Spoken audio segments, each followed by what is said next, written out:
Hey guys, welcome back to my channel. I am actually on our balcony about to change my lemon tree into a new pot. It's not a good idea, and I know it's a lemon tree. It's not a good idea, but I have to do it because it's in distress. Anyway, I also thought it would be a great time to talk about what recently happened in Chicago with the woman who was attacked in a Southside restaurant by a black man, and her son actually protected her when no man in that place offered any sort of protection for that black woman. Guys, subscribe to my channel and let's have a little chat. I don't know who needs to hear this, but ain't it funny how people think you the problem until you fall back and they still got them same problems? I'm going. So I thought this was an opportune time to talk about this situation because from the comments that I was getting in respect to the Dr. Umar commentary that I made, specifically from black men, I thought this was a perfect example of how they do not actually believe in community. And this was a prime, like honestly, there were two things that stood out to me in this situation. One of them was good. While this was a sad reason for this man to have lost his life, the real thing is that nobody in there tried to help that woman except for her son. That was her only protector. There was no older gentleman who stepped in and said, "Young blood, calm down. You're talking to a woman here." Nobody felt the need. In fact, when he attacked her, the men started running. They started running. Yeah, that had to be one of the most disappointing displays of maleness that I have ever seen. And when we start talking about black community, we start talking about community in general. This was a great example to show how there is no community and there is nobody willing to even step in and verbally offer protection for a black woman. That shit was crazy to me.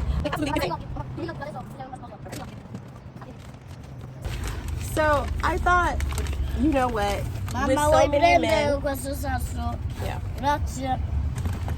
So with so many men that have been in my comments saying, you expect us to come in and save you from your bad choices in men and blah, blah, blah, all your Pookies and Ray Rays and all of this.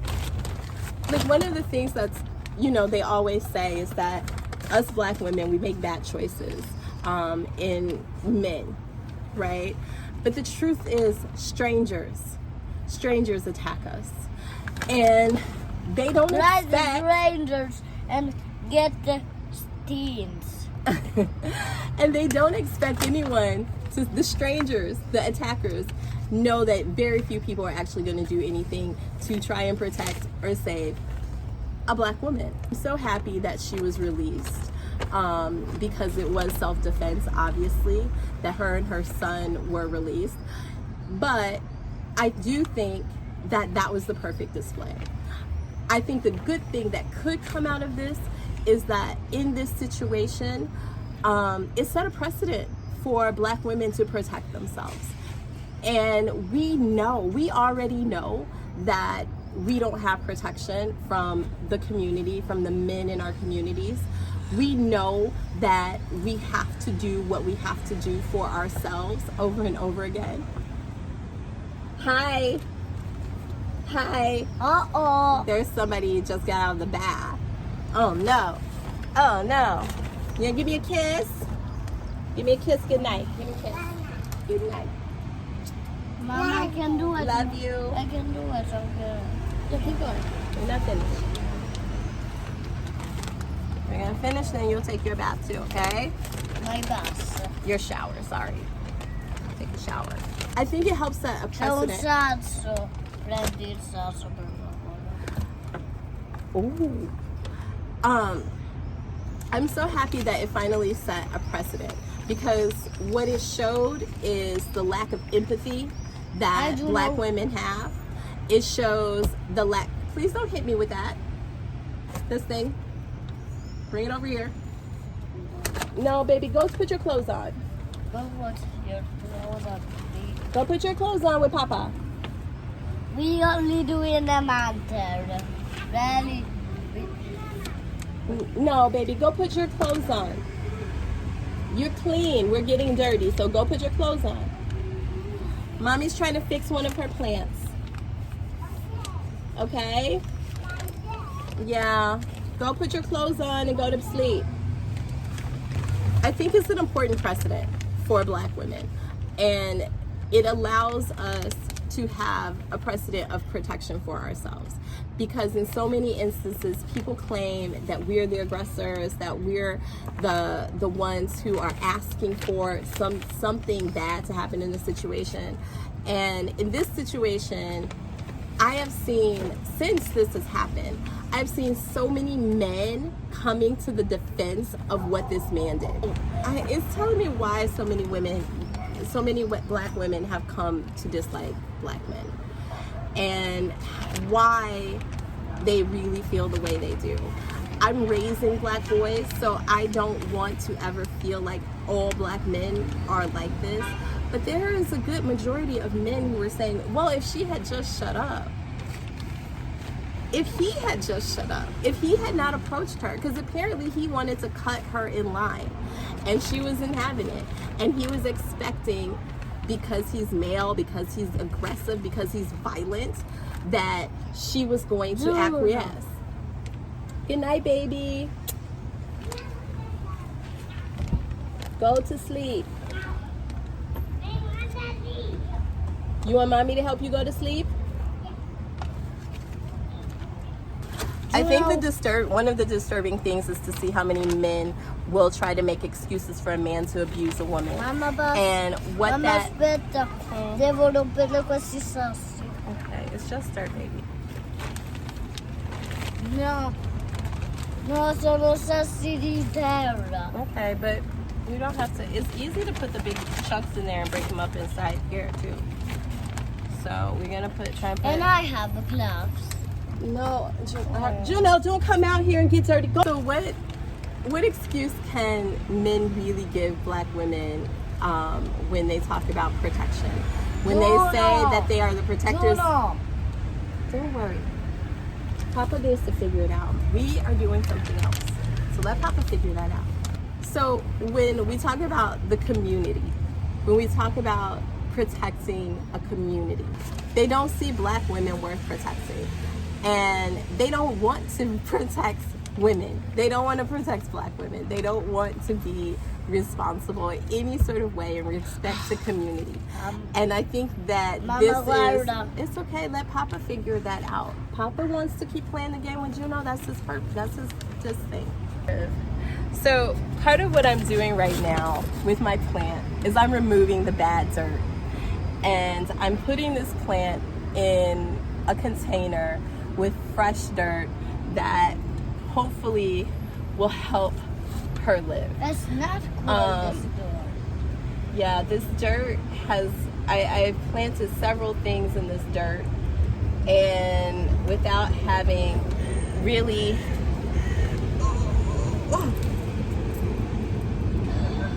oh my God.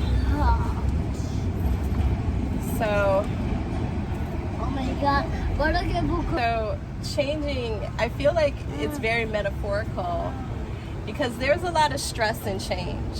You know, changing our environment is stressful. Changing our lives is stressful. And I feel like more of us women, we are so scared of... Why are we so scared? Why are they scared of changing their expectations, growing from certain things, and rehoming themselves? So my hope is that despite the stress that I'm obviously putting this plant under, that she's going to blossom now. She was leaking sap, which apparently is a sign that potentially this dirt has mold in it. And I feel like this is metaphorical, because what I feel like all of these things that have happened that are showing us is how much mold is killing women, Black women, by staying in the same positions, by staying in a community that basically is not helping them thrive. And I hope, let's put some more. Teaching our boys how to work with us, I think, is the beginning of raising better men. And I don't think that a lot of people do that.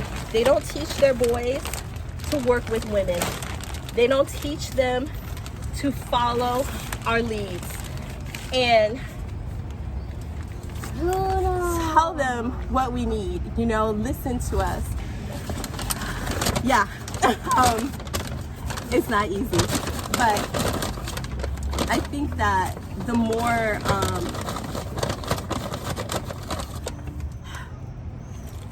we realize like change is needed, and I'm starting to realize if the comments that I see from these men are at all reflective of what everyone is dealing with. Oh Lord have mercy, I can't even imagine.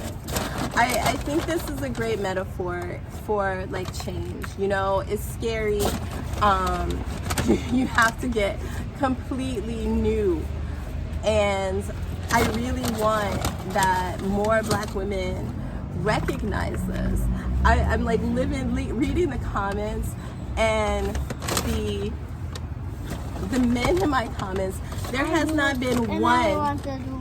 Okay. There has not been one man in my comments who's like, go ahead. There has not been one man in my comments who's been like, yeah, I want to see the community grow.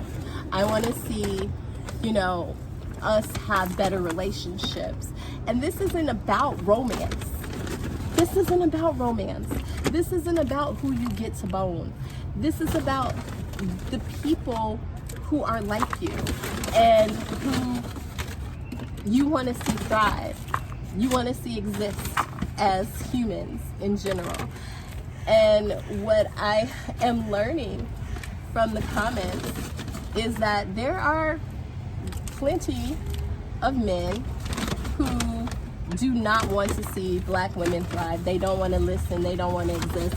But yeah, I just wanted to talk a little bit about that, because I think the metaphor, I think that just following up on my last video in respect to the relationships that we want to thrive in our communities, and what people really believe, what men are really saying about Black women and what they want to believe about us, is quite interesting. And it's not something for Black women, definitely. Mom, let's do a photo. Okay, we'll take a picture after we're done with my video. Okay. So yeah, I just think, this opportunity to see a Black woman be protected was important, because it's important to set precedents, and it's important that we know where our protections come from. And it's obviously not the men in the community at all. So guys, I just came to say this real quick message, this little metaphor with changing, how change can be scary and hard and stressful, because I feel like that's what's going to happen with my lemon tree right now. But she was already stressed. She was starting to die, staying in the same place where she was. So she needed to move, and I wanted to help her with that. So I'm hoping that she's going to thrive now in this space, in a better place, with healthier dirt, with protection. We've mulched the top of her, and you can see that she's got lemons already coming, which is not the best time to change a plant, I know. But I wanted to get her. No, not tomorrow. You gotta wait. They gotta get big. So yeah, I'm hoping that this will help. And like ultimately, a lot of times, you know, we thrive in new places. We thrive away from the toxicity, the things that were keeping us stunted. So it's time, I think more and more of us are awakening to this reality. Oh, this is time. I know, don't worry. Let them be. They're working it out. They're working it out. It's had some problems, but now we're trying to solve them. Yeah, so I think metaphorically, when we start looking at opportunities to change, we need to go through the fear and the stress of getting there. But hopefully we thrive in new places, new environments, Mommy, in new just soil. Yes, we see you. And some better soil, because that's what helps us grow. And yeah, I feel bad, and I hope that little boy who protected his mom realizes what he did was what he was supposed to do. And I hope that he gets whatever therapy and help he might need going forward, because there was not one grown man in there who was going to help his mother. And she could have been dead. She could have been dead. I think the precedent of protecting black women and black women protecting themselves, I think that's the most important precedent. So guys, subscribe to my channel. I'm gonna be going to the sea soon. If you're not following me on TikTok, I'm gonna be doing a video on how I get ready to go away for a couple months. And I can get it. you can have the flower. And hopefully, you know, my tree will be better when we get back. No, Papa, ciao, ciao for now. You wanna say bye?